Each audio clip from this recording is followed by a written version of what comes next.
durante el periodo colonial novohispano, por ejemplo, a los pueblos de indios en esos archivos, tendríamos que abordarlo de otro modo. Aunque pensemos que esté operando la misma lógica, pero tendemos que ser sensibles a las transformaciones que han surgido en el contexto de la representación de esos, incluso en el plano estricto de la representación, ¿no? Porque esa división racial del trabajo no funciona, por lo menos de maneras, en la época contemporánea no funciona de maneras tan abiertas, ¿no? Pero sí tenemos este funcionamiento del capital, digamos, el sistema mundo, como lo diría Wallerstein, que sí supone, o sea, una serie de... todavía existen centros, periferias y semiperiferias, en el sentido no solamente de diferencial tecnológico, sino también de jerarquías sociales. O sea, pensemos en el destino de los migrantes en las localidades a las que arriban, ¿no? Que es algo que yo sugería un poco ayer, ¿no? O sea, ¿qué pasa? Hay muchos factores claramente operantes en ese contexto de las migraciones, ¿no? O sea, no es solamente no se puede explicar como en términos estructurales de rangos salariales, y por lo tanto hay redes sociales, redes familiares que permiten que los destinos sean tales y no otros, ¿no? O sea, por ejemplo, pensemos en, no sé, en los salvadoreños, en distintas localidades norteamericanas. O sea, hay todo un andamiaje ya de redes armadas que permiten que que justamente sean esos destinos y no otros a los que se desplazan los salvadoreños, ¿no? Y hay toda una serie de factores culturales que habrá que considerar, pero si nos detenemos por lo pronto en el plano estrictamente de la división internacional del trabajo y de la división de los rangos salariales y demás cosas, si prestáramos la atención por un momento en eso, veríamos que muchas lógicas de tipo colonial funcionan en ese contexto, ¿no? O sea, donde estamos hablando de una fuerza de trabajo etnizada en las localidades. El propio Wallerstein hablaba de clasetnia para referirse a la forma en cómo, por ejemplo, las empresas pueden diferenciar entre sus trabajadores, o sea, romper las redes solidarias que por su condición de trabajadores tienen al diferenciarlos étnicamente, ¿no? Entonces ya estás haciendo una subdivisión, y eso opera mucho también en las propias empresas transnacionales, ¿no? O sea, hacer un corte étnico para que, bueno, quizá no pensando para qué, pero en los hechos funciona así, ¿no? Que una solidaridad de clases se rompe por las divisiones étnicas que remiten a los orígenes de los trabajadores, ¿no? Eso en ese contexto. Pero si pensamos en todo el tema de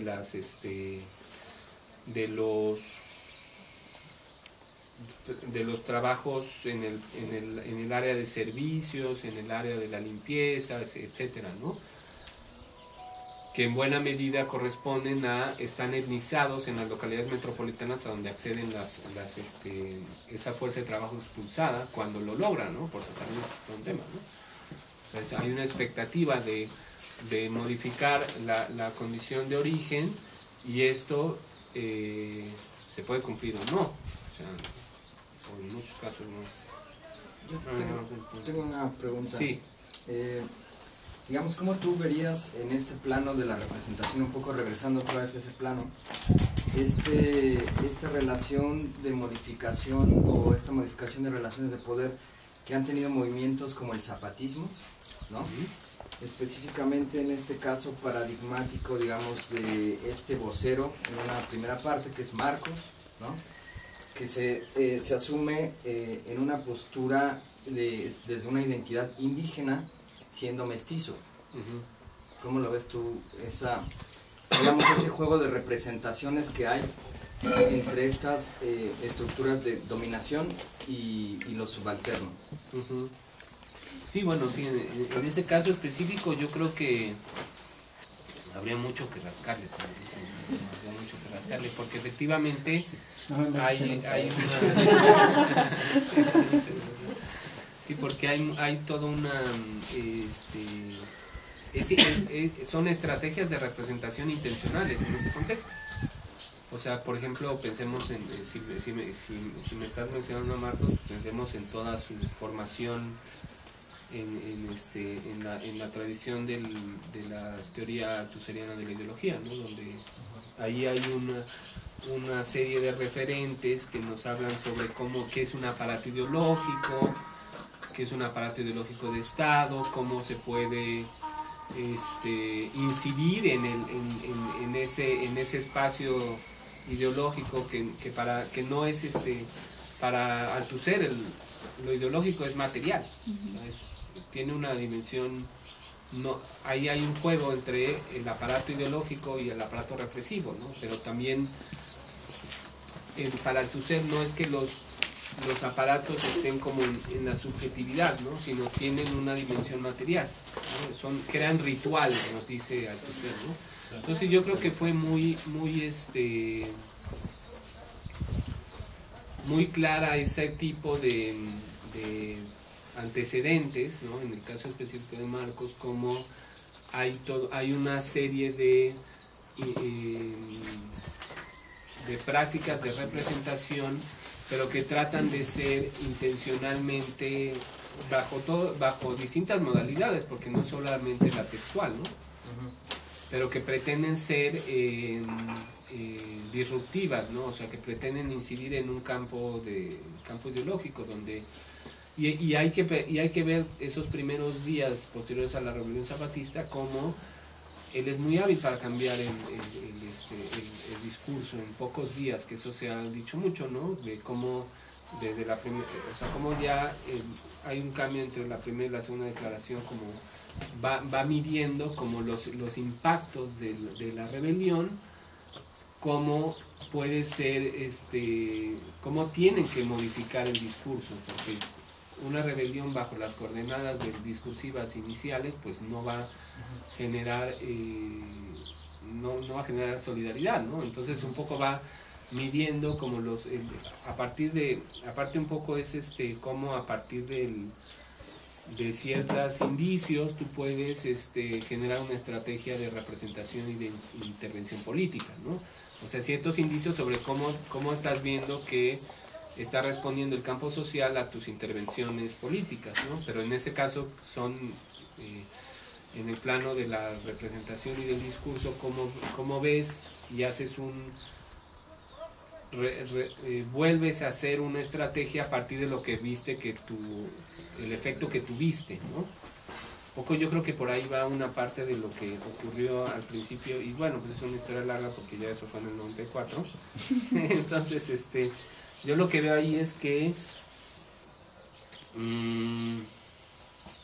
aparte de estos antecedentes y todas estas, pues ha pasado por distintos momentos el zapatismo, ¿no? Claramente, bueno, si ubicamos como que el registro del surgimiento de la otra campaña, donde ya son otros o sea, que eso quizás habría que analizar de quizá esto a partir ya no de la historia política del zapatismo que pasa de una estrategia electoral a una estrategia autonómica, sino cómo se piensa eso a nivel de representación, de estrategias discursivas y de formas de representación, cómo ha transitado por, claro, o sea, se puede ver desde el lado político, pero sería interesante verlo desde ese otro punto de vista, ¿no?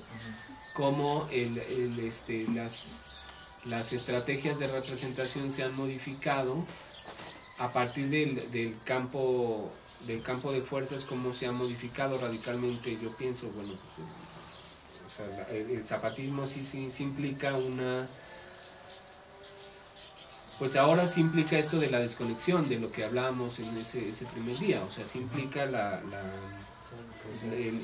cuando dicen una de las consignas de la otra campaña, que es el anticapitalismo, básicamente, pero no es anticapitalismo vas a ser un partido comunista, sino es buscar modos de desconectarse del funcionamiento lo que ellos llaman como la hidra, ¿no? La hidra tiene varios, por eso es la metáfora de la hidra, porque tiene varias cabezas y entonces no es tan sencillo desconectarse. Un poco también es una moraleja implícita en la metáfora de la hidra, ¿no? Que no es tan fácil desconectarse, que si le cortas una cabeza va a salir otra, ¿no? O sea, un poco esto de que tiene 1000 cabezas, pero también esto nos habla de un plano político, y habría que darle la vuelta y pensarlo cómo se está pensando o cómo se está viendo desde el punto de vista de la representación de lo estético, pero pensar que son distintos momentos y que a ese primer momento al que aludía, pues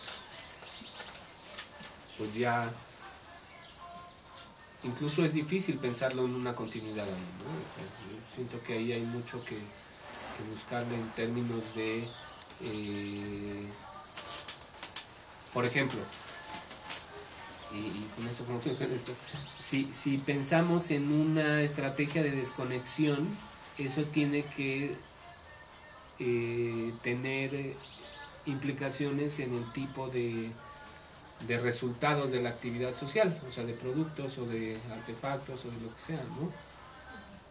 ¿Cómo se puede uno desconectar en ese sentido del funcionamiento de esa hidra, pero a partir de estrategias específicas de intervención estética, ¿no?